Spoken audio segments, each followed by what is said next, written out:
Boa noite a todas e a todos que nos assistem. É com grande prazer que mais uma quarta-feira estamos aqui com o programa Engenharia Predial para trazer a todos que estão envolvidos com gestão predial, né, síndicos, gestores, engenheiros, todos aqueles que têm como interesse a inspeção predial, a manutenção, o tema engenharia predial, nos assistem, né? Nós temos tido a grata surpresa, né, de que esse nosso programa está tendo um retorno muito grande, uma audiência muito grande em todo o país. Desde já agradecer aqueles que estão fora do Espírito Santo.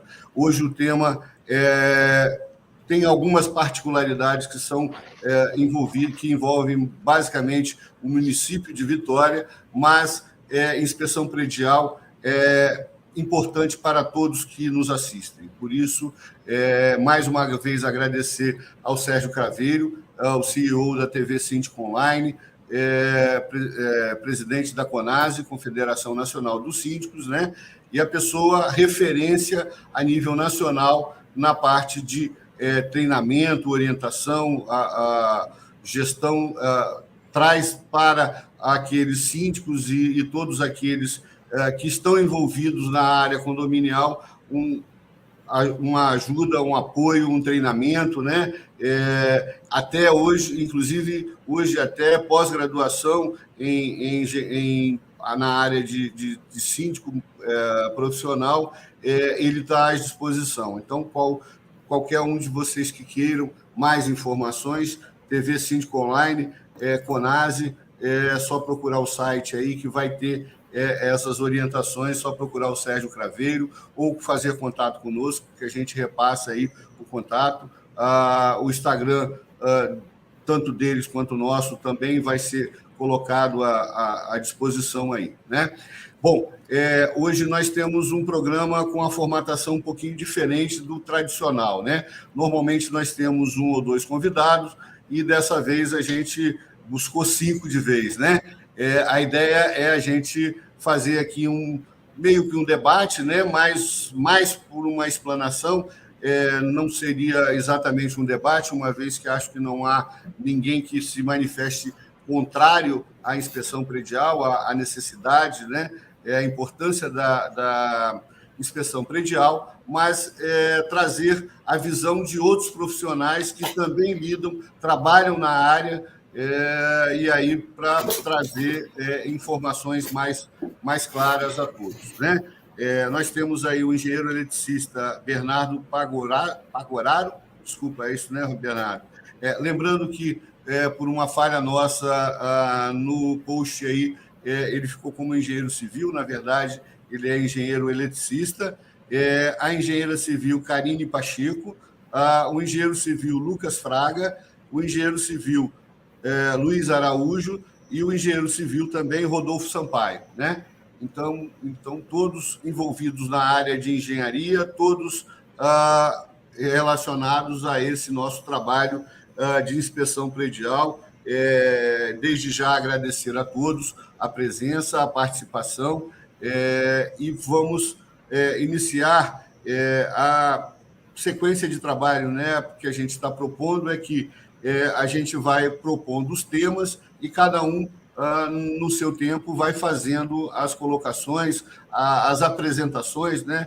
Fiquem à vontade para se apresentar, divulgar o seu trabalho, para que vocês possam nos contribuir com todos para o melhor desenvolvimento do tema. Então, vamos dar a preferência, né, a ser uns cavalheiros. Vamos ouvir primeiro a Karine sobre o tema inspeção predial. Basicamente, o tópico inspeção predial. No seu dia a dia, como você faz, o que você entende e a importância disso para você. Por favor, Karine. Eu acho que você está com o áudio fechado, Karine. Karine, acho que você está com o áudio fechado. Oi, agora. Foi. Boa noite a todos os colegas de trabalho, quem está nos assistindo em casa. Vamos lá, o que acontece? Como que é? Eu sou diretora da Assertiva Engenharia e Consultoria, a gente trabalha somente com condomínios. A gente não trabalha com pessoa física, só com condomínios. E o que a gente enxerga da inspeção predial? A inspeção predial, ela é aquele raio-x, é dizer para o síndico por onde ele vai começar, sabe? É aquele respaldo técnico que ele tem de falar, peraí, numa assembleia, falar, peraí, a gente não vai mexer no parquinho, ou a gente não vai mexer na área de lazer, porque são vários os pleitos, e todos eles muito legítimos. Quem tem filho quer playground, quem gosta de um churrasco quer uma área de lazer. Então, são pleitos de várias naturezas, e o síndico fica muito voto vencido, às vezes, quando ele fala, eu quero uma inspeção predial para saber por onde eu vou começar. E é justamente assim que a gente enxerga a inspeção predial. Ele é um norte, ele é uma ferramenta de gestão de extrema importância para que ele possa direcionar as ações dele. E os recursos financeiros, cada um sabe da sua saúde financeira, então a gente enxerga ele desta forma, como uma ferramenta de gestão. E é isso muito que a gente prega, que precisa ressignificar essa história de que a lei de inspeção predial, ou fazer inspeção predial, é abrir nicho de mercado para engenheiros. Não, isso é para a proteção do síndico, para a proteção do condomínio. Quando a gente tem um carro, você ganha lá o seu manual de uso e operação, que você vai saber como operar.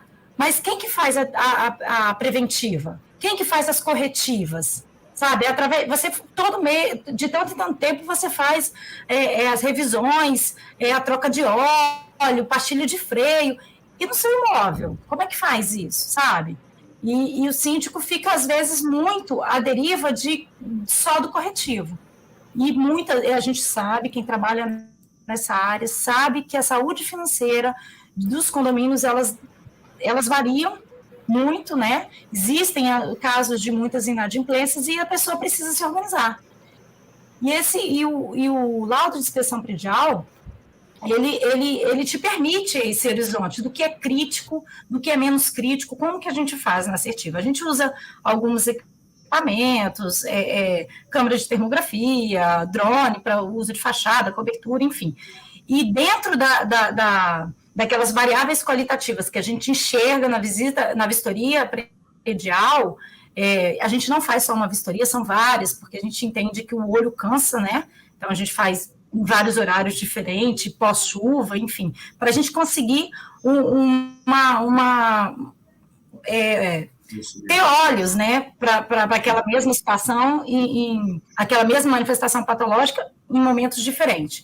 E aí a gente pega essas variáveis qualitativas e transforma ela em variáveis quantitativas, atribui pesos a ela através do uso do GUT, que é uma matriz GUT de gravidade, urgência e tendência, que vai gerar uma nota, e aí a gente vai apresentar do mais crítico para o menos crítico. Ali o condomínio, ele sabe por onde ele vai começar.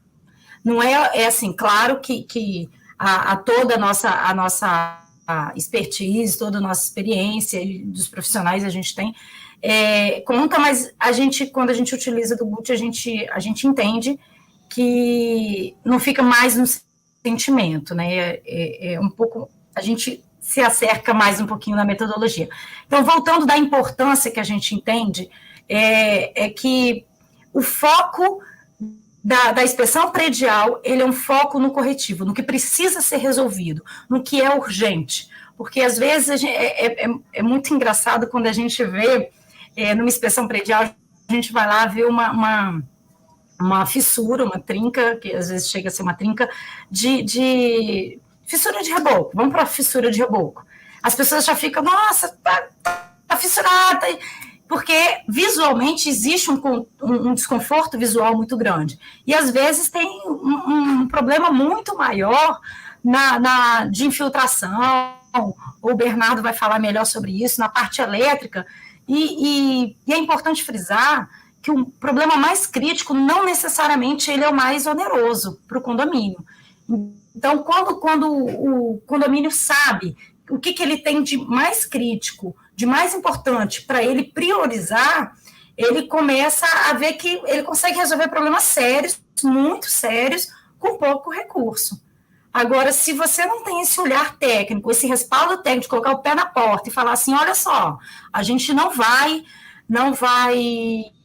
começar por aqui, não. A gente não vai mexer na área de lazer. A gente precisa olhar o sistema de incêndio, de combate de incêndio. Eu fui recentemente a um condomínio que não tinha para-raio, não tinha toda a parte do SPDA. E aí, como é que faz, né? Me sinaliza aí quando acabar meu tempo, tá? Porque se deixar, eu vou ficar aqui a noite toda. E é isso. Então, eu acho que quando a gente vem para a lei de Vitória, essa proposta, esse projeto de lei, como foi muito bem falado pelo Maurício, a gente percebe que estão misturando banana com maçã, sabe? Estão falando de assuntos totalmente diferentes. Estão querendo dizer, agora não é maçã mais não, é banana. Vou trocar a banana pela maçã. Não é uma proposta de mudança de texto, de lei. A gente está falando de uma mudança de objeto da lei. Estamos falando de manual de uso e operação. Lembra lá do carro que eu falei? Quando você compra o carro, você recebe um manual de como que funciona. Esse botão é para isso, esse botão é para aquilo, a luzinha acesa é isso, é aquilo. Está ensinando a usar o equipamento. De que foi feito aquele carro? De que foi feito o edifício? É uma ferramenta importante? É uma ferramenta muito importante. Porém, ela não diz qual é o mais crítico, sabe? Ela não tem a visão corretiva. O manual, ele traz um apelo preventivo. Já o laudo de inspeção predial, ele te traz a visão do que precisa ser corrigido, do que está gritando ali, e às vezes você não está vendo. Então, eu acho que a gente está misturando, sabe? São ferramentas de gestão para o condomínio, ferramentas técnicas da engenharia, arquitetura, de gestão para o condomínio, mas que não podem ser consideradas excludentes. Vou tirar isso, vou tirar a banana e vou ficar com a maçã. Não é isso, sabe? Os dois ambos são importantes, mas juntos. Uma coisa não tira o mérito da outra. Agora, o que é de responsabilidade do síndico do condomínio? O corretivo e o plano de manutenção predial, perdão, errei aqui. O plano de manutenção predial mais a inspeção predial. Agora, o manual é a construtora. Quem que te dá o manual quando você compra o carro?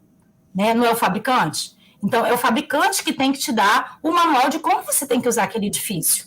Não é você que tem que fazer da sua cabeça, pegar um engenheiro e contratar aquele engenheiro. Eu quero que você faça um manual aqui de uso e operação, sendo que aquele engenheiro que você contratou, ele não tem acesso aos projetos, ele não tem acesso ao as-built, porque assim, é só falar aqui o que é as-built, o que é projeto. O projeto que foi aprovado lá na prefeitura é o que foi executado no decorrer da obra teve mudanças, e esse a gente chama de as-built. Então, esse é importante para que você tenha.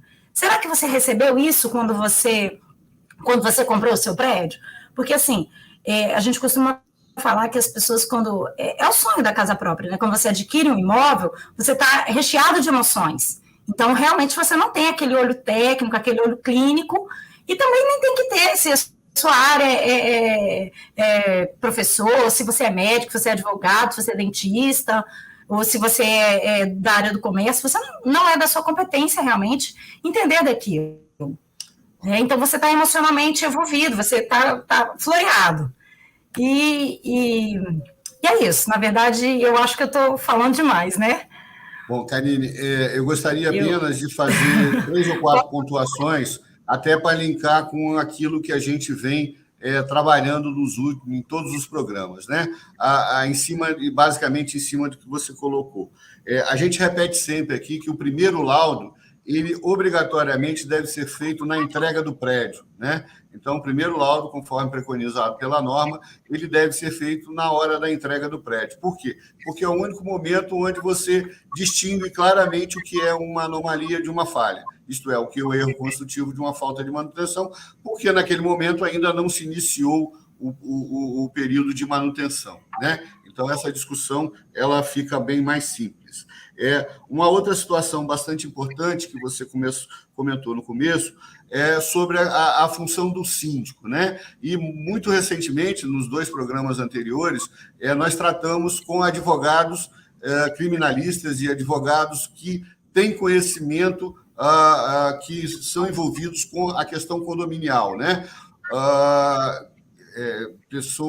Advogados de renome nacional de São Paulo, e o doutor Wander foi claro ao afirmar para a gente que não é facultado ao síndico a possibilidade dele fazer a manutenção ou não. É impositivo. Diante do artigo 1348 do Código Civil, o síndico tem a obrigação de fazer, né? Como ele vai resolver isso com o seu condomínio, onde ele vai buscar os recursos, é um problema dele, mas ele tem a obrigação, né? Isso me trouxe uma surpresa grande, porque até então eu sempre informava para o síndico que ele dependia da decisão de uma AGE para levantar recursos, mas infelizmente a legislação não é assim, ou felizmente a legislação não é assim, tá certo? E 2 situações bastante corriqueiras dentro da sua fala. O primeiro é aquela história que a gente sempre nos perguntam, né? Quando o prédio cai, né?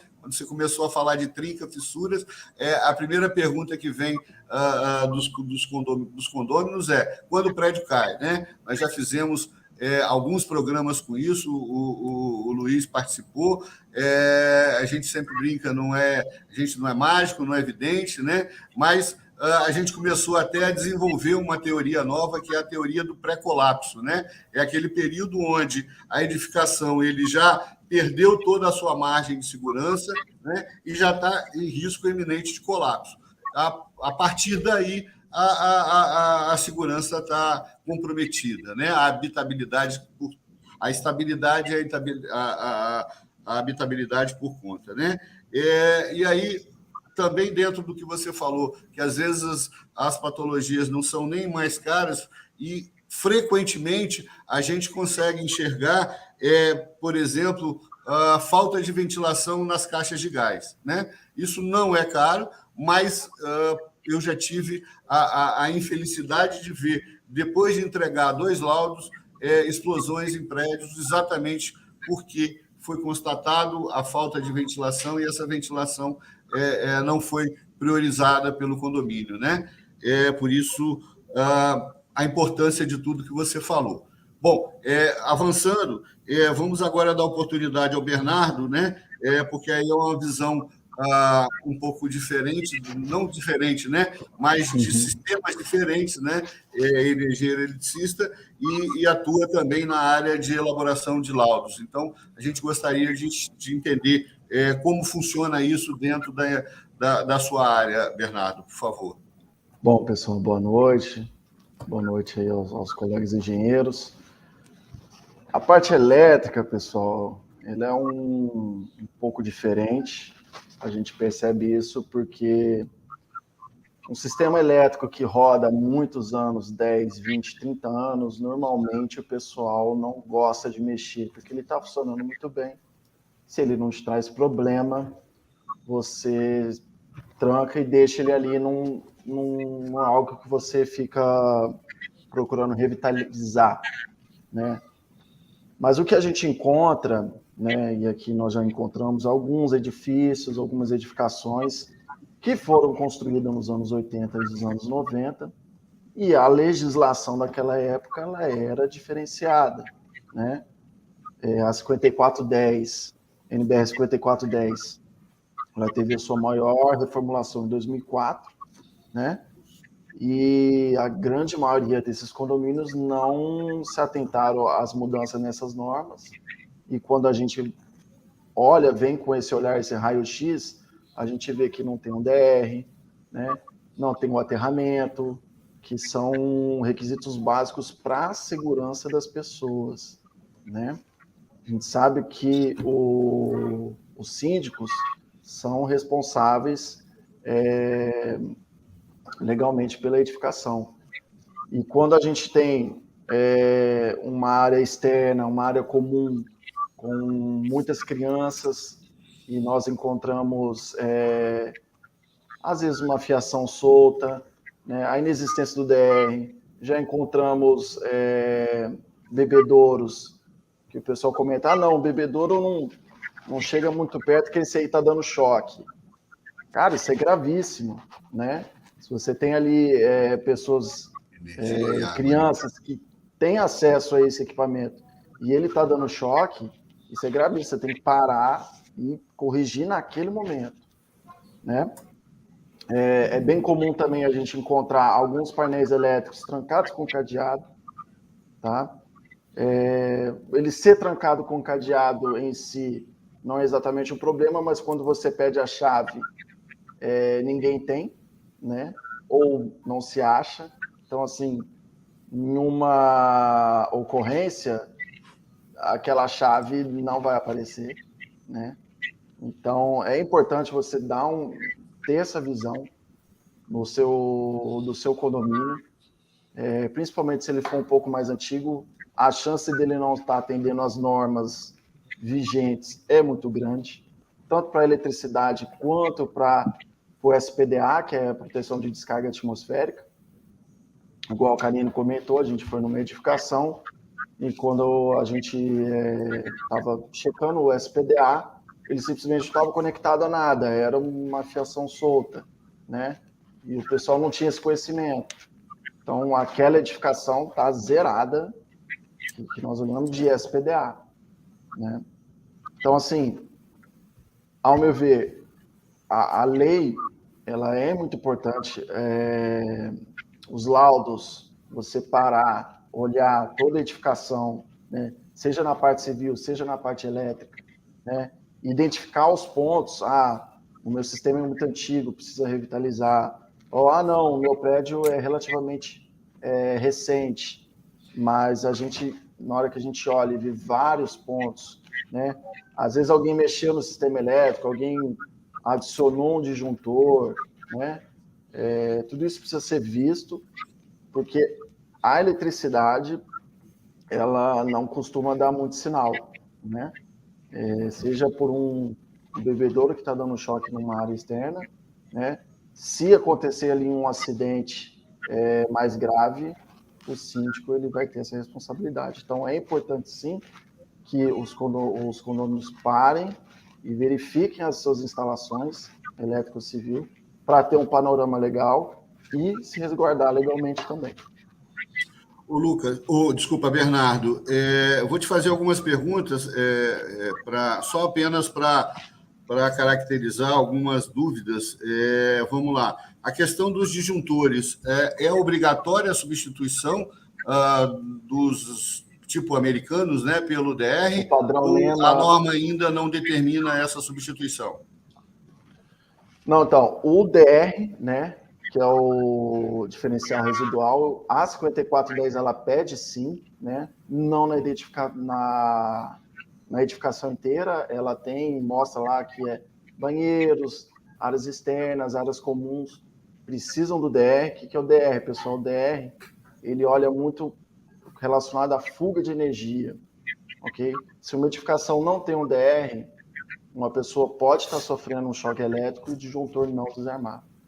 Com o DR, essa sensibilidade normalmente de 30 mA, qualquer fuga elétrica ele desarma, ok? Sim. Com relação ao padrão, né? Hoje, edificação mais antiga, a gente tem os disjuntores padrão NEMA e o DIN, né? Sim. NEMA é aquele pretinho, o DIN é o mais novo, né? O NEMA ele ainda é válido, ele não... a gente sugere que seja trocado, porque o DIN ele tem uma eficiência maior, mas o NEMA ainda pode ser usado. Ok. Com relação a split, né? A instalação de split, que na grande maioria das vezes, ou quase a totalidade, é 220 e você costuma pegar apartamentos que são monofásicos e você ter lá splits instalados, né? Vocês têm observado também isso, correto? A questão do split, como no nosso caso aqui, eu digo meu e da Karina, a gente olha mais a parte comum, a gente não olha a edificação, unidade privada. A unidade privada. Mas mesmo que você tenha bifásico ou trifásico, numa instalação de split, você vai ter, se não feito de forma correta, um desequilíbrio de fases que acaba gerando mais aquecimento e, consequentemente, consumo de energia, correto? Sim, é interessante na parte elétrica você fazer uma vistoria também com câmeras termográficas, né? Rapidamente você identifica, né, se tem um desbalanceamento de fase, às vezes coisas simples também, um parafuso, às vezes, que com o tempo acabou tá mais frouxo, né? Ele esquenta mais, ele é um ponto de calor, né? Na parte elétrica, essa visão termográfica é quase essencial. Ok. Um detalhe importante que a gente não raramente identifica é subestações que não foram entregues para a Excelsa, né? A gente tem orientado sempre que toda subestação, obrigatoriamente, é de responsabilidade da Excelsa e cabe a ela fazer a manutenção, né? Isso também vocês têm observado? Olha, nas subestações que a gente costuma visitar, normalmente não tem problemas, porque as subestações são locais trancados e o pessoal não costuma entrar, né? O que acontece às vezes que você entra lá e vê algum acúmulo de material, que o pessoal sempre fala, não, aqui não entra ninguém. Aí, na hora que você entra lá, tem um balde de tinta lá dentro, né? Você vê que alguém está entrando assim. Esse é o problema, né? O risco que as pessoas correm acessando uma subestação. Né? Isso, mas com relação a problemas de subestação, nunca... Atendendo a uma pergunta aqui de alguém que está nos assistindo, o prazo de validade do laudo de instalações elétricas, ele segue teoricamente, segue a mesma normativa do laudo de inspeção predial, né? 3, 4 e 5 anos, é isso? Isso. Ok. E, por fim, uma questão bastante polêmica, né? Eu estava até conversando com os colegas aqui antes, a questão do fio que foi descoberto, onde uma fábrica aqui do estado estava produzindo um material de baixíssima qualidade, né? Você tem alguma informação a mais sobre isso que pudesse nos subsidiar? Não, o que eu acompanhei foi basicamente o que foi veiculado aí nos veículos de comunicação, mas é um erro grave, né? O que foi feito é gravíssimo, porque você tem uma fiação que se diz de uma bitola e, na verdade, é menor, a quantidade de cobre é menor, né? Então, há ali um superaquecimento e pode acontecer, sim, nesses casos, incêndios. Ok. Obrigado, Bernardo. Vamos, então, com o Lucas. Nos dá a sua visão de inspeção predial, Lucas, por favor.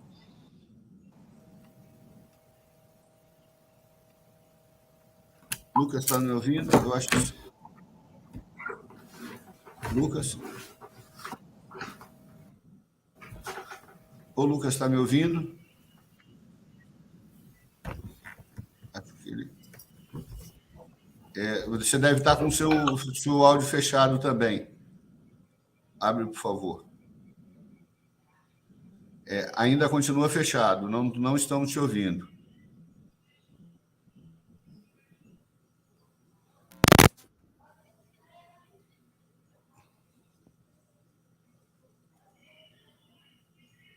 Ok?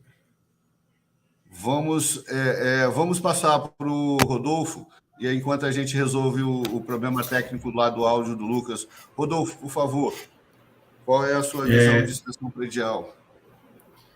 Boa noite a todos, muito obrigado pelo convite, estar aqui com nossos colegas engenheiros. Em relação à inspeção predial, né, como todos falaram, tanto a Karine e o Bernardo falaram de maneira muito competente, ela é extremamente importante para poder, acima de tudo, dar um norte aos síndicos em relação ao que deve ser priorizado dentro dos problemas, das anomalias encontradas nas nossas edificações aí que a gente vem acompanhando aí ao longo desses anos.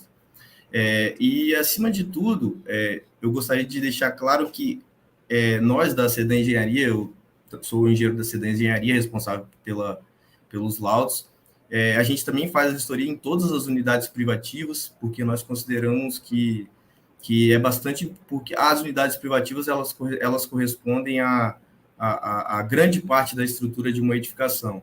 Então, é até uma forma de poder orientar os síndicos que as reformas internas nas unidades privativas, como já foram noticiados nos veículos aí, na imprensa e etc., uma demolição de um elemento estrutural, uma viga, um pilar, ou até mesmo um acréscimo de carga, como, por exemplo, um revestimento de piso sobre piso, isso, se todos fizerem ao mesmo tempo, não foi como o projeto estrutural, às vezes, não foi projetado para isso, pode acarretar em problemas, como um exemplo aconteceu no Rio de Janeiro, onde houve uma promoção de granito, não sei se vou saber falar correto, exatamente como que aconteceu, mas houve uma promoção de granito, todos os apartamentos resolveram colocar granito sobre o piso existente, e aí o prédio, ele por completo fissurou, não chegou a via colapso, mas resultou num problema estético em toda a edificação, em toda a fachada da edificação,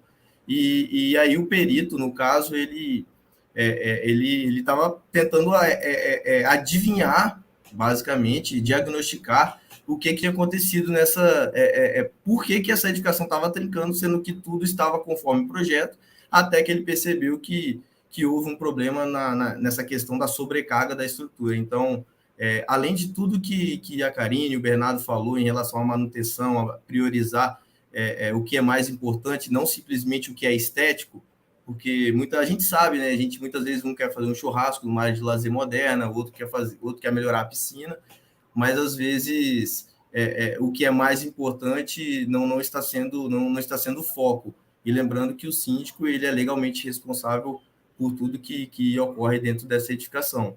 Então, o laudo de inspeção predial, ele basicamente vem para apoiar o síndico junto às assembleias, às AGE, para poder trazer uma segurança tanto da salubridade, estabilidade dessa edificação em relação à análise tridimensional, uma análise sistêmica de nós engenheiros quanto à elaboração do laudo.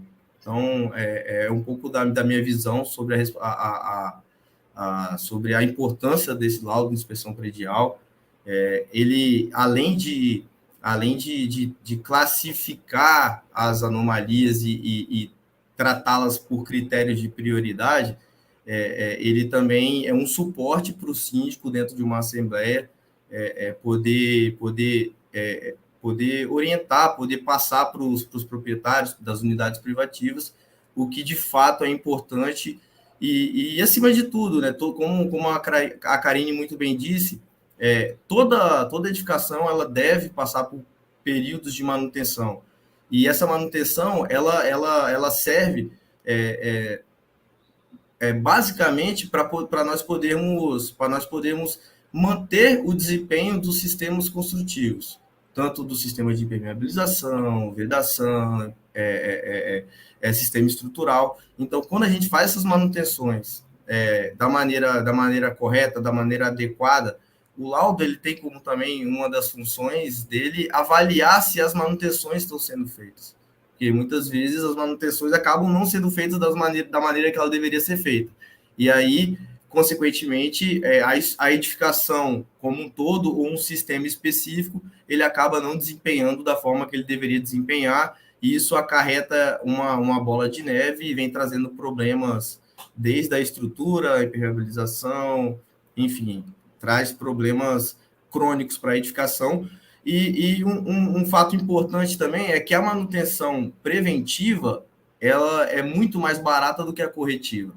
Então, quando a gente tiver essa cultura de conseguir fazer as manutenções preventivas nas periodicidades, nos momentos adequados, quando ela realmente deve ser feita, a gente não está gastando dinheiro como muitas vezes os leigos, né, as pessoas que não têm tanta informação pensam. A gente, na verdade, a gente está mantendo o desempenho dos sistemas e, no longo prazo, aumentando a durabilidade da nossa edificação como um todo. Ok. O Lucas parece que não conseguiu voltar, não é isso, Sérgio? Vamos dar sequência aqui com o Luiz. O Luiz ficou para o final, mas o Luiz ele não trabalha basicamente com a inspeção predial, ele trabalha numa etapa posterior, né? E aí eu gostaria de ouvir o Luiz no sentido de que nós temos observado e constatado muitas edificações com problemas seríssimos estruturais, né? Problemas de contaminação, erros de projeto, e aí o Luiz tem uma contribuição grande para nos passar. Por favor, Luiz. Boa noite a todos aí, obrigado mais uma vez por poder estar participando aí com vocês e ainda mais aí com os convidados ilustres. O que eu tenho para pontuar eu acho que é corroborar com as informações que foram passadas, né? De fato, o laudo de inspeção predial tem que ser feito no início, porque no início, como a própria norma diz, 16747, ela cita também as normas de manutenção. Ela cita a norma de manutenção, então, obrigatoriamente, quando você faz um laudo de inspeção, você já tem que verificar todos os períodos de manutenção, ver os sistemas e ajudar na gestão do condomínio, seja já com as medidas que vão ser feitas, inclusive também com custo, uma estimativa de custo. Então, essa parte é importante, como foi citado aqui, você, quando faz um laudo de inspeção, você ajuda na gestão da manutenção como um todo, tanto o que ficou pendente para trás, quanto o que ainda pode vir, né?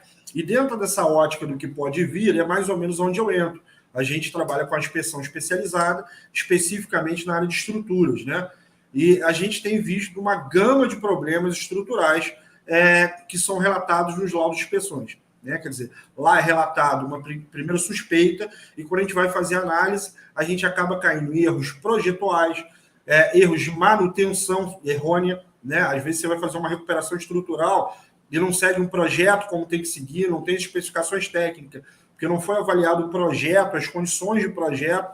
Parece que recuperação estrutural virou hoje uma receita de bolo, todo mundo tem uma no bolso, tira e aplica. Isso acaba gerando mais problema do que solução, né? Imputa um problema muito maior para a estrutura do que, às vezes, só deixá-la do jeito que está.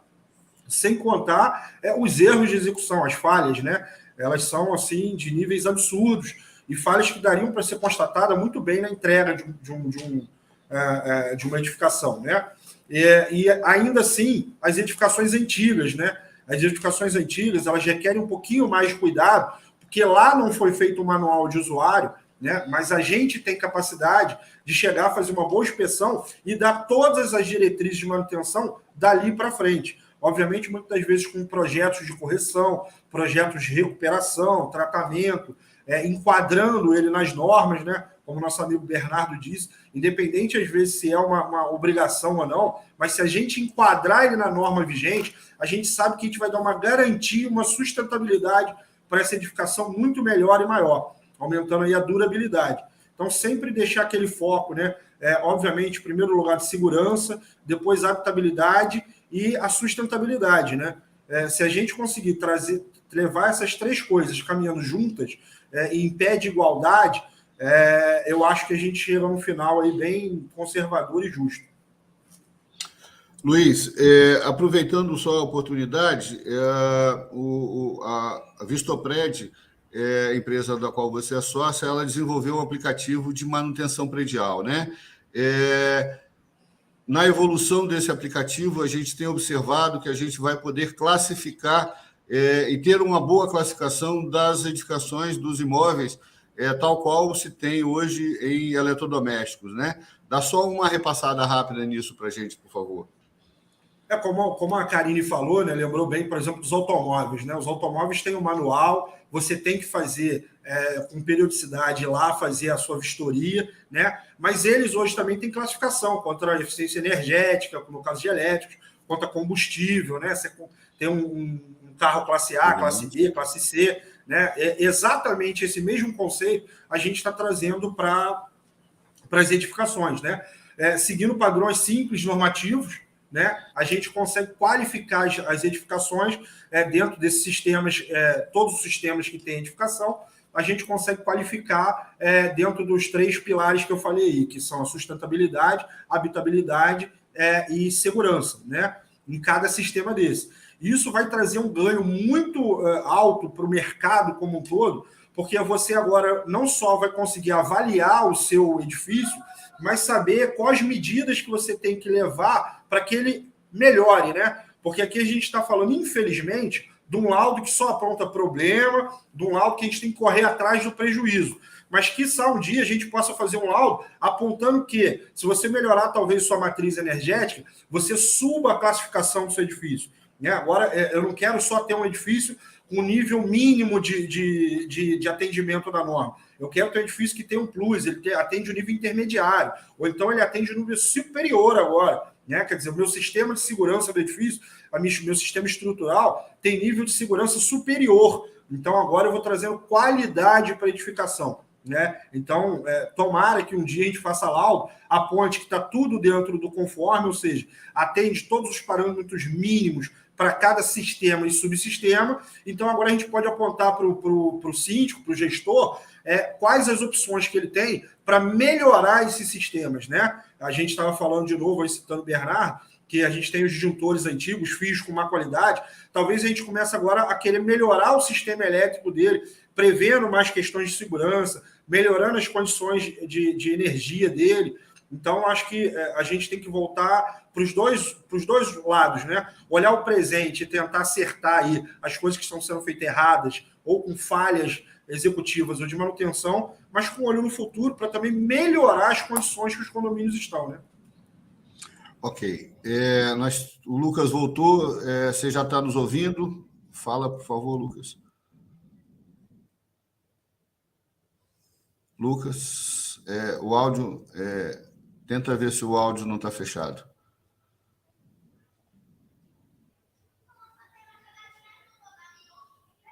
Infelizmente, nós estamos com um problema de contato com o Lucas aí.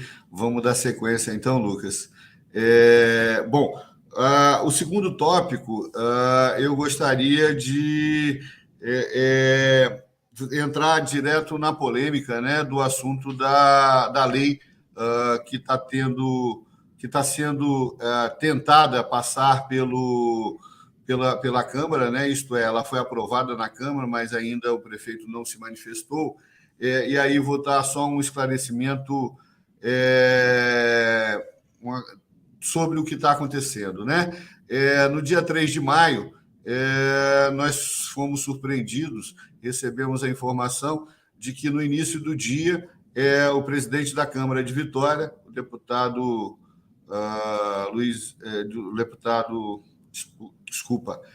o vereador Davi Ismael,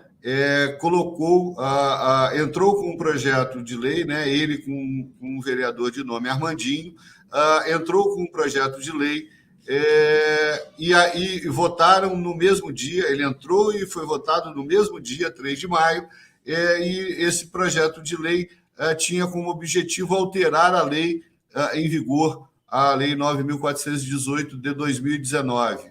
Né? Ocorre que essa lei, por sorte, a gente foi informado, e aí nós tivemos a oportunidade de, na semana seguinte, na segunda-feira seguinte, estar na Câmara demonstrando aos vereadores que foram também teoricamente surpreendidos, porque muitos deles se manifestaram dizendo desconhecer o teor do projeto aprovado por eles, né? E aí nós buscamos tentar explicar aos vereadores o que estava acontecendo, né? E na sequência também procuramos o prefeito e o CREA também em conjunto, em separado, mas emitiram nota discordando completamente da lei que está sendo levada a efeito, tentando ser levada a efeito pela Câmara de Vitória. Nós ainda não temos uma solução, isto é, o prefeito tem até o dia 8 de maio, 8 de junho, para sancionar ou vetar. A gente ainda não sabe o que ele vai fazer, mas efetivamente sabe perfeitamente que essa aprovação dessa lei seria um prejuízo enorme para toda a sociedade, né? Inclusive, como lá disse bem o doutor Wander, colocando a própria sociedade em risco, né? Isso é um crime que será praticado tanto pelos vereadores quanto pelo prefeito. Por isso, a gente está fazendo esse debate aqui hoje, né? Também vai haver um debate na OAB na próxima quarta-feira, onde se busca também essa discussão, esses esclarecimentos, né? E aí eu gostaria de todos, mais uma vez, entender qual o posicionamento de vocês com relação a esse projeto de lei que a Câmara está tentando aprovar, né? Para que a gente pudesse estar se posicionando claramente diante dos nossos conselhos. Karine, por favor.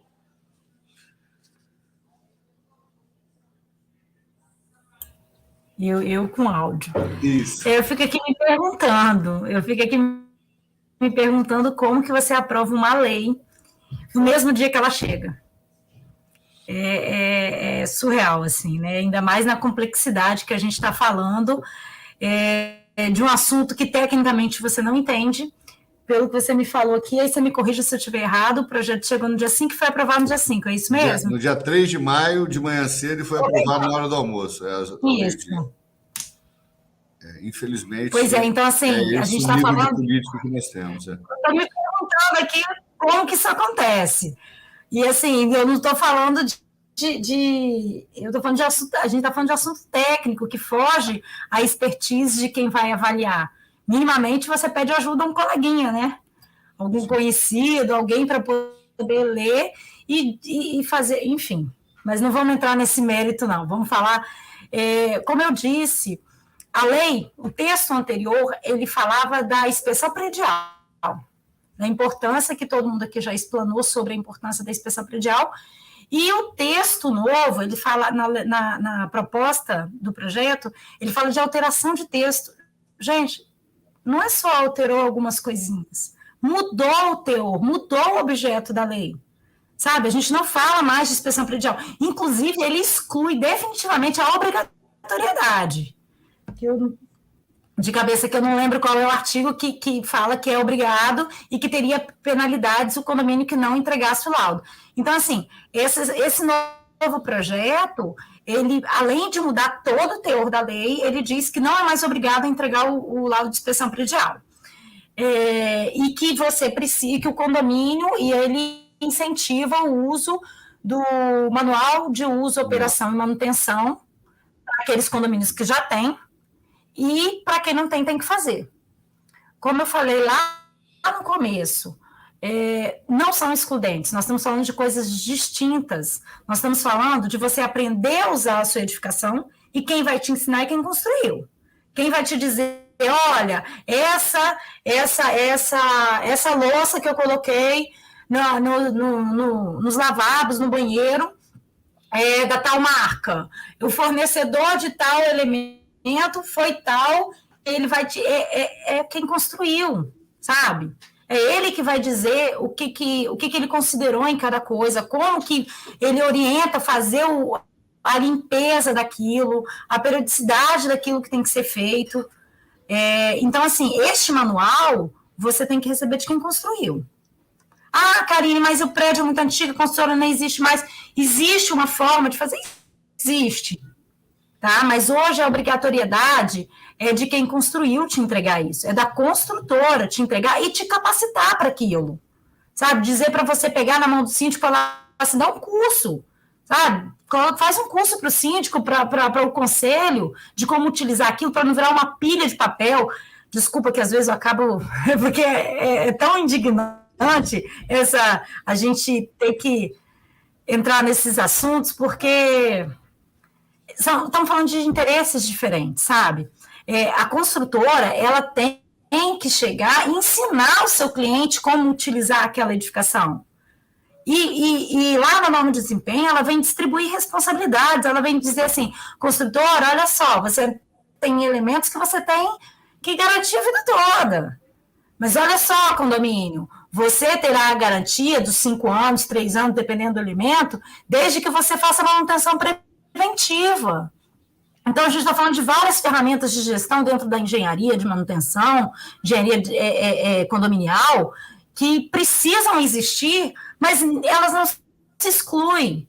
O manual, como eu falei, ele vai te ensinar, ele vai te ensinar como usar, ele vai trazer para você onde está passando a tubulação de hidrossanitária, onde você pode, para você ter uma noção de onde você pode furar a parede, ele vai te dizer sobre a parte elétrica. Então, assim, ele vai te ensinar a usar não só a sua unidade privativa, como as áreas comuns, ok? Esse é o manual, que é o que o novo projeto de lei quer que vocês façam. Quem não tem, ele exige que faça, num prazo de 2 anos, e quem já tem, ele diz que você tem que colocar em prática. Beleza. Então, assim, essa é uma ferramenta. A outra é a inspeção, que o Maurício colocou muito bem no complemento da minha fala, que é a inspeção inicial. É aquela inspeção lá que você recebeu a edificação. Porque a partir daquela inspeção, você precisa começar a fazer manutenções preventivas para que você tenha direito àquelas garantias. Lembra que eu falei da norma de desempenho, que ela vem distribuir as responsabilidades?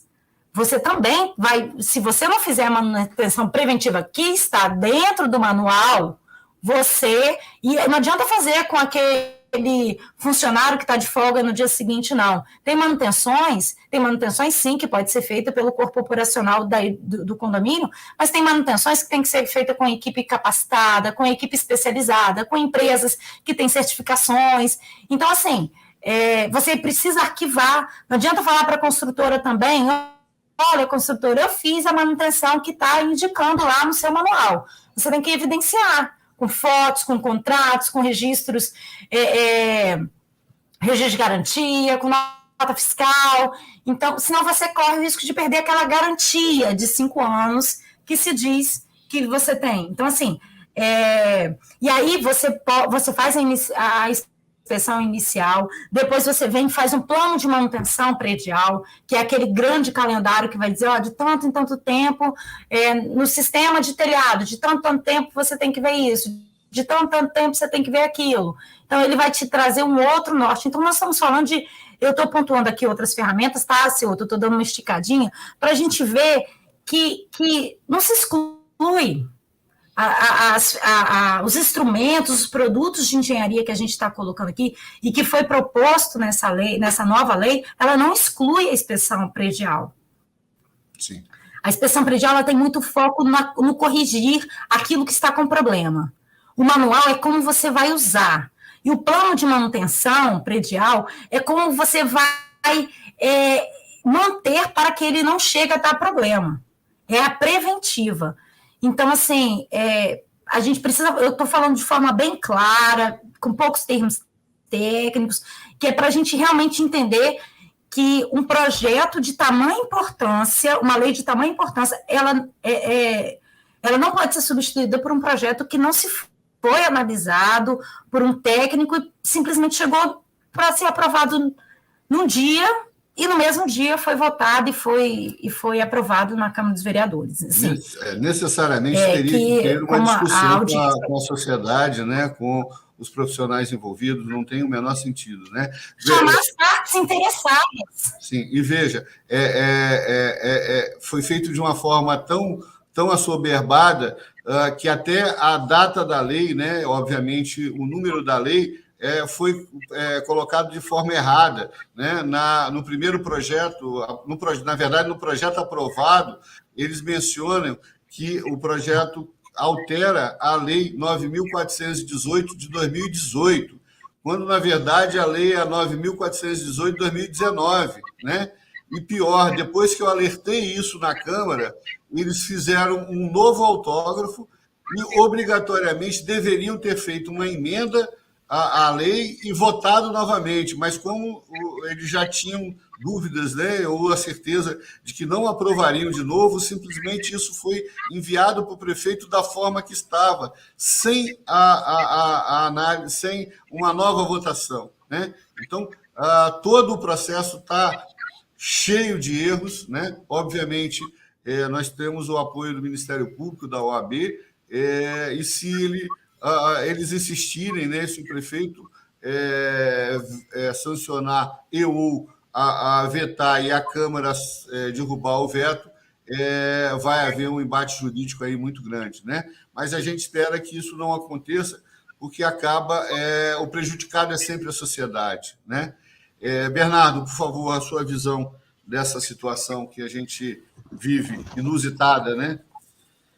Então, pessoal, eu confesso que quando eu fiquei sabendo da mudança do projeto de lei, né, para acabar com a obrigatoriedade, fiquei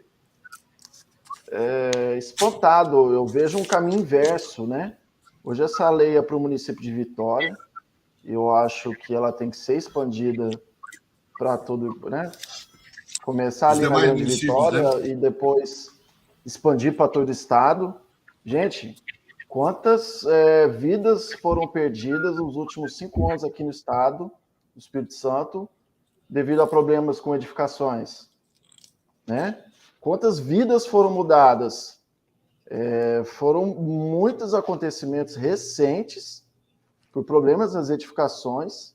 Então, surgiu uma lei de inspeção predial, né, só para o município de Vitória. Essa lei deveria ser expandida e tem um movimento contrário. É algo que você para para pensar, falou, não, é isso mesmo? Não, é isso mesmo. Então, eu não entendo os argumentos de quem está fazendo essa proposição, né? Porque, tecnicamente, aqui para mim, e eu acredito que os colegas também, não faz sentido, visto o problema que nós estamos passando nos últimos 5 anos, né? Sem olhar muito, nos últimos 5 anos. Olha o tanto de problema que a gente já não tem, né? É um movimento contrário do que tecnicamente tem que ser feito. Só acrescentando a sua fala, Bernardo, o que mais me assusta não é nem efetivamente os últimos 5, né? São, por exemplo, os próximos 5. Nós temos, como já mencionado aqui inúmeras vezes, problemas de contaminação de concreto, erros de projeto estrutural, execução de forma completamente errada, né? E aí a perspectiva para o futuro ela é muito sombria, né? Viver em prédio, eu brinco sempre com síndicos que a profissão de síndico é uma profissão de perigo, né, constante, mas a gente vai ter que mudar aí também o discurso e dizer que viver em prédios no município, em Vitória, na Grande Vitória como um todo, também vai ser uma situação de alto risco, né?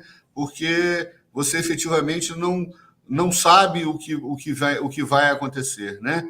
Rodolfo, por favor, a sua participação, o seu entendimento disso. Eu concordo plenamente com o que o senhor Maurício falou e os nossos colegas. Como a Karine bem relatou, são instrumentos e ferramentas complementares. O plano de o manual de uso e operação, ele não exclui o laudo de inspeção predial. São coisas que andam juntas, né? Então, tanto o plano de manutenção, o laudo de inspeção predial e o manual de uso e operação, eles têm normas distintas, né? A inspeção predial é 16747, o plano de manutenção é o 5674 e as diretrizes para elaboração do manual de operação, que é de responsabilidade do construtor, ele que tem que nos ensinar como usar a edificação, é o 14037. Então, as próprias normativas, elas são distintas. Então, são ferramentas, são instrumentos distintos que eles se complementam para a gente garantir uma saúde, um desempenho melhor da edificação ao longo dos anos. Então, essa proposição, essa alteração da proposta da lei, ela é descabida também, na minha visão. Ela deveria ter sido minimamente discutida com os conselhos, tanto de engenharia quanto de arquitetura, e isso, pelo visto, não foi feito, né? Como o próprio Maurício Ciotto falou, a proposta de alteração foi trazida no dia 3 e foi aprovada no mesmo dia, e isso não faz o menor sentido. Qual foi com quem isso foi debatido? Quem é que entende do assunto? Vou fazer uma analogia com a Covid. Quando a gente fala de Covid, a gente tem que falar com o Ministério da Saúde, a gente tem que falar com o médico. Quando a gente está falando de edificação da construção civil, a gente tem que falar com os engenheiros e arquitetos. Então, na minha visão, isso foi completamente descabido e tem que ser revisto. Tomara que o prefeito não leve isso à frente, tomara que ele vete, e em prol da segurança, né? Em prol da segurança das edificações, como todos relataram aí, já tivemos muitos problemas aí nos últimos 5 anos de alguns colapsos nas edificações, problemas na parte de incêndio, enfim. Então, eu acredito e julgo super necessário que essa alteração ela não vá para frente, que a gente consiga manter nossas edificações saudáveis, estáveis, salubres para os moradores, proprietários, síndicos e os usuários também da edificação. Ok. Ô, Luiz, eu vou te jogar uma batata quente. Vamos lá. Diante de toda essa polêmica que nós temos, como é que fica a norma de desempenho, né? Por quê? Porque você, diante dessa nova norma, você tem critérios muito mais rigorosos de qualidade, né? E uma exigência muito maior no que tange ao manual de uso e operação. Isto é, você tem que estar lá dentro do manual todas as garantias, toda a documentação, todos os laudos, testes, os ensaios, tudo isso no decorrer da obra, né, comprovando que ele está atendendo a norma de desempenho, né? Se diante da legislação atual que se pretende aprovar, né, isso vai ficar a cargo de um engenheiro para ser contratado pelo condomínio para fazer, como é que é possível alguém fazer, executar esse manual? Vamos lá. De cara vai aumentar o custo, né, Ciotto? A gente entende que muitas vezes o gestor é complexo para ele fazer as manutenções, né? Muitas vezes ele precisa fazer alguma coisa contábil, ele vai lá e contrata um escritório de contabilidade para ajudar ele. Obviamente, se ele tiver dificuldade na manutenção, acho que ele tem o direito e tem meio dever de contratar um assistente técnico para ajudar ele. Mas uma consultoria de um assistente técnico, o valor é totalmente diferente de você ter que chegar lá e fazer todo o plano de manutenção para o condomínio. Esses valores vão ficar exorbitantes, né? Então, juntando aí as da NBR que o Rodolfo falou, as 3 que ele citou, uma cita a outra dentro dela mesmo, e então, no caso, elas ficam amarradas. E elas já vão prever tudo isso que, em tese, a norma de 15.575, a norma de desempenho, só vem agora qualificar e garantir que seja feito desse jeito lá na execução, né? Mas essas normas são anteriores a 15.575 e já previam que tinha que ter manutenção, que tinha que ter garantia, que tinha que ter todos os sistemas, que tinha que ser verificado, que tinha que entregar o manual. Quer dizer, a 15.575 só arruma isso num padrão melhor e agora diz diretamente para o construtor. Você só pode fazer isso se o desempenho for esse. Mínimo esse. Você pode só fazer aquilo se o desempenho mínimo for esse. Tá? E com isso, de fato, dá base para a gente partir para a manutenção. Obviamente, como os meus amigos já falaram, é um absurdo, um retrocesso da lei, mas a gente vê alguns municípios que isso acontece de forma diferente. E aí começa a se entender o porquê que isso acontece diferente, né? A gente tem, por exemplo, parcerias em Fortaleza que o sindicato das construtoras apertam que isso seja feito de maneira correta.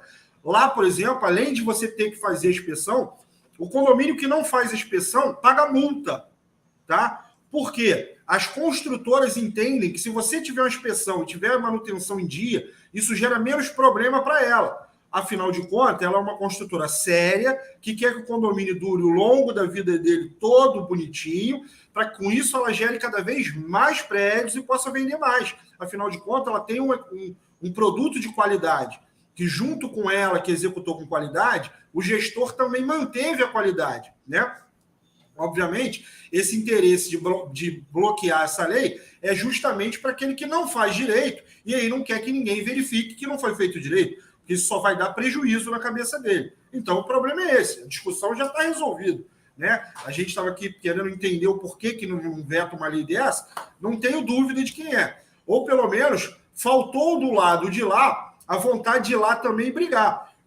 Porque aqui a gente falou que o CREA está contra, o CAL está contra, a OAB está se manifestando, as construtoras também tinham que se manifestar, falando que elas são super a favor da lei, porque de fato tem que ter manutenção sim no condomínio, para que o prédio tenha todas as garantias e as qualidades.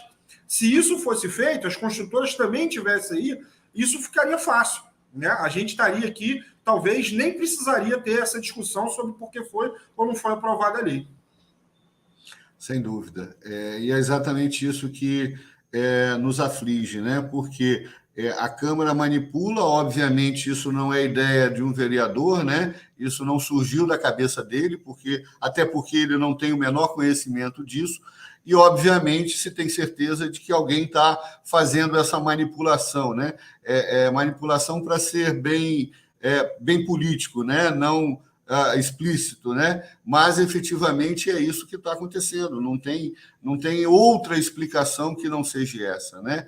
Por isso é que a gente fica tão indignado, né? Lembrando que nós não estamos, o assunto não está restrito ao município de Vitória, né? Em Vila Velha, nós temos programas gravados aí com vereadores de Vila Velha, onde o projeto de lei está pronto para ser votado. Ele foi colocado em pauta por 2 vezes e por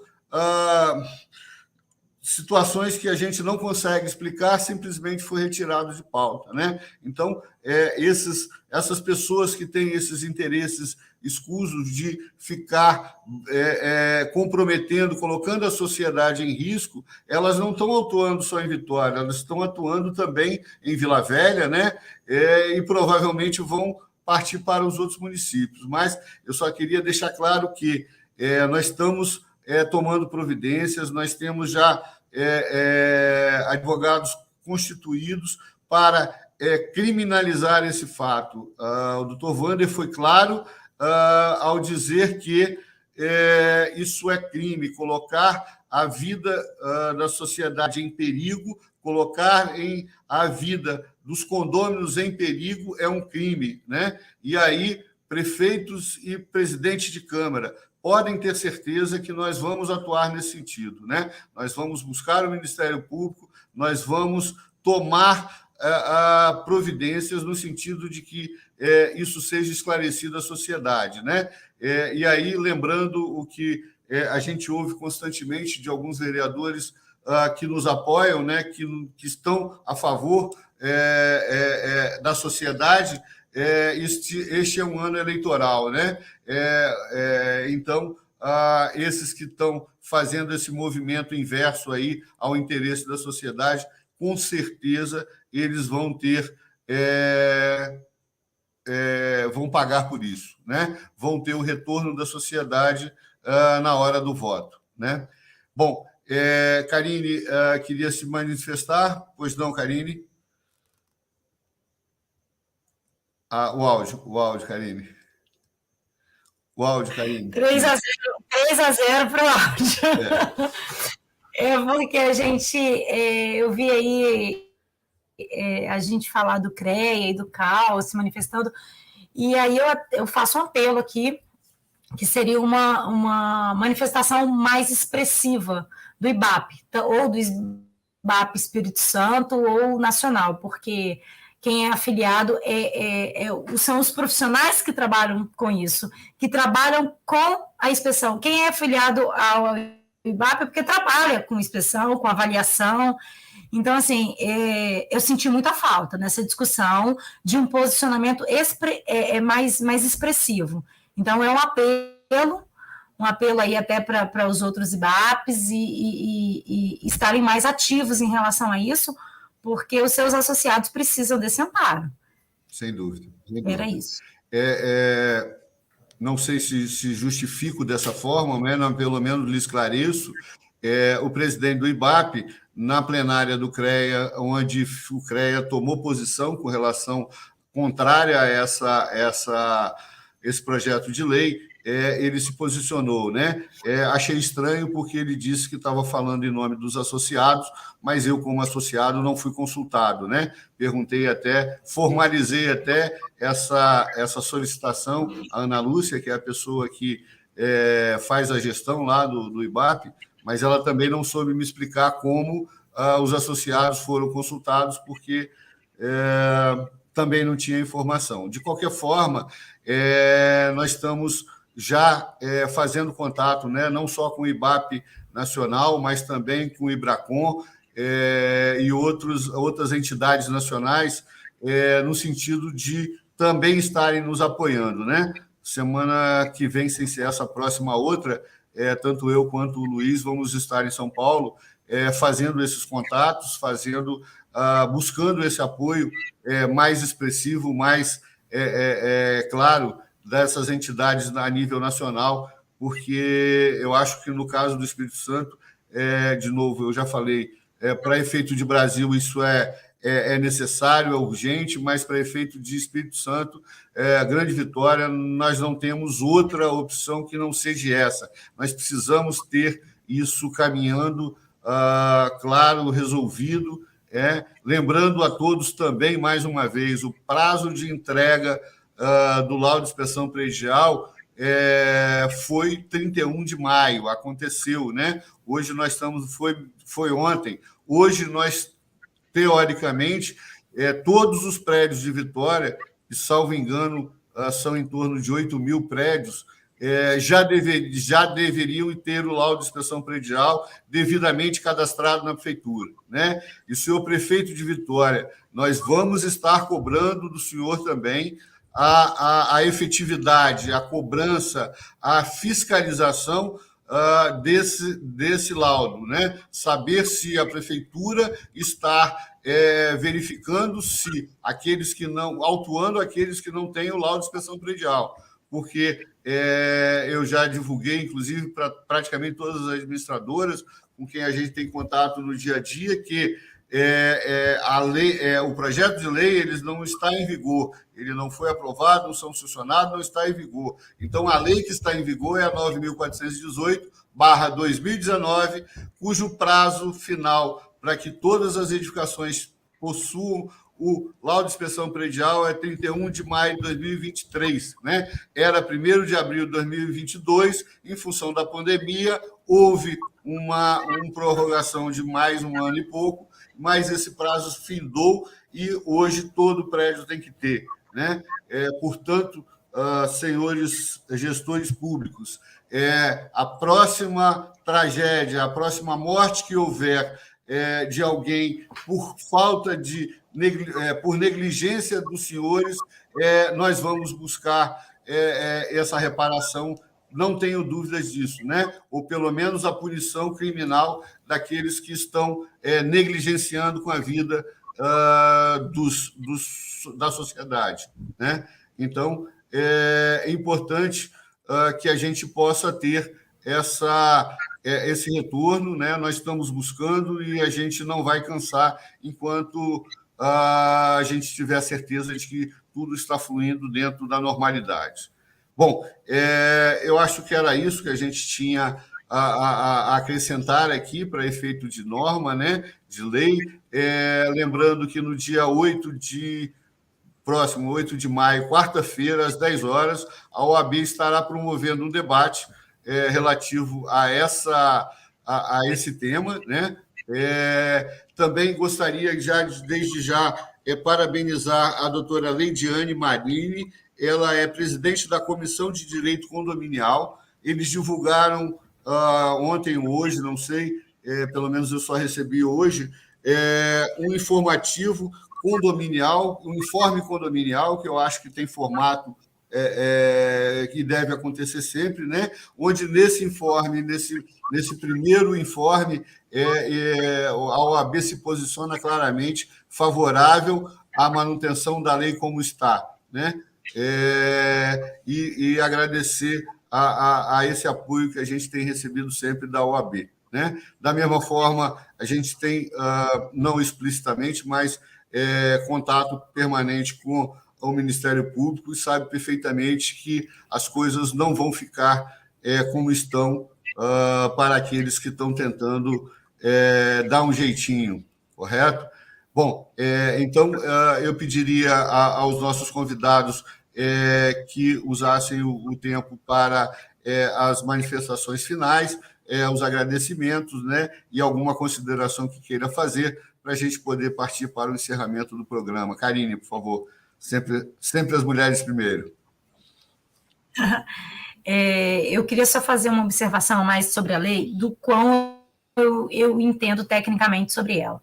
Eu acho que a Lei 9.418 ela é uma lei que veio assim num formato bem completo, que ela exige do síndico o seguinte, que o síndico fala para a prefeitura, eu levantei esses problemas através do laudo de inspeção predial, e faz um plano de manutenção corretiva, e ela diz assim, eu levantei estes problemas e vou me programar, organizar financeiramente para resolver nestas datas, e paralelo a isso, eu vou fazer um plano de manutenção predial preventivo, e paralelo a isso, eu vou começar a fazer a preventiva para que não chegue a ter corretivas. Então, assim, se a gente olhar no âmbito técnico, ela é bem completa.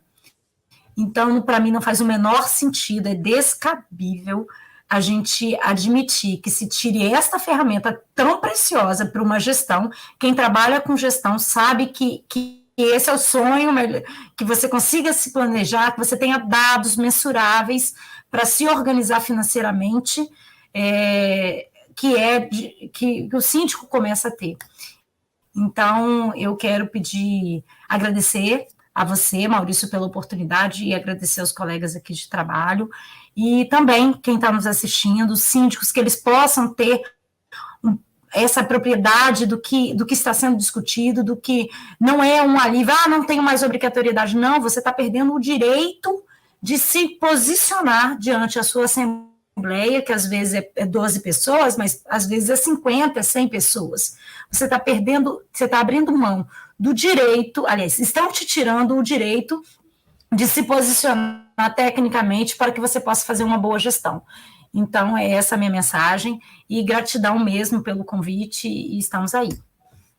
Obrigado, Karine. Só para registrar também, né, já que você mencionou, essa minuta da lei foi redigida por mim, lá em 2015, 2016, e o então vereador Sérgio Magalhães, né, também conhecido como Serjão, foi quem me permitiu fazer a elaboração dessa lei, né?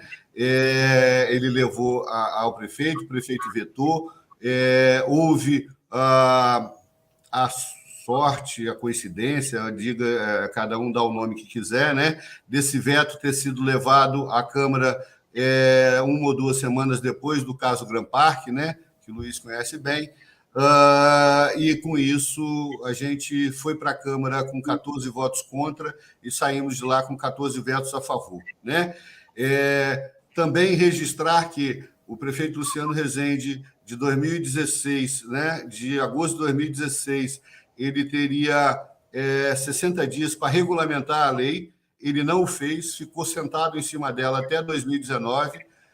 Eu cheguei a pedir a prisão dele junto ao Ministério Público, mas, infelizmente, o promotor não tomou nenhuma providência, né? Ele sabe quem é, ele sabe que eu conheço, eu já xinguei ele várias vezes por causa disso, mas ele não tomou providência, e quando, em 2019, o Luciano resolveu soltar a lei, ele fez 2 alterações.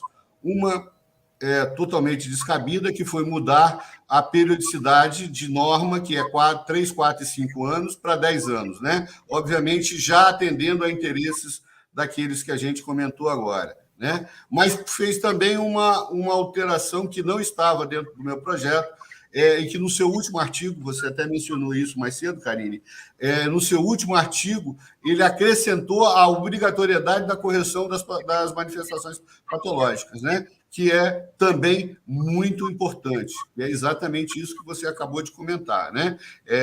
Ter somente a lei, o laudo, não respalda o síndico de atender completamente a lei. Ele também tem que planejar a correção de todas as anomalias e todas as falhas, né?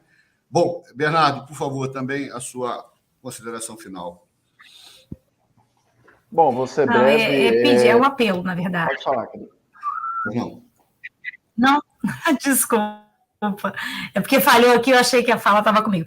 Não, o último, meu apelo é que as autoridades, assim, aí eu vou falar da Grande Vitória, mas que isso fica a nível nacional, que não tem nada demais você chegar a um projeto que você não entenda, sabe, na Câmara para votação. Mas chama as partes interessadas para discussão, chama a secretaria envolvida, chama os conselhos, chama os sindicatos envolvidos, porque cada um tem uma dor, cada um tem um ponto de vista técnico, chama quem sofre com aquela dor, para que o trabalho seja realmente efetivo e não apenas político, não com interesses, porque não consigo entender de verdade um projeto tão importante que chega de manhã e de tarde ele é aprovado sem a menor discussão com o mérito e o respeito que tem que ter esse assunto. É só isso, obrigada. Pois não, Bernardo.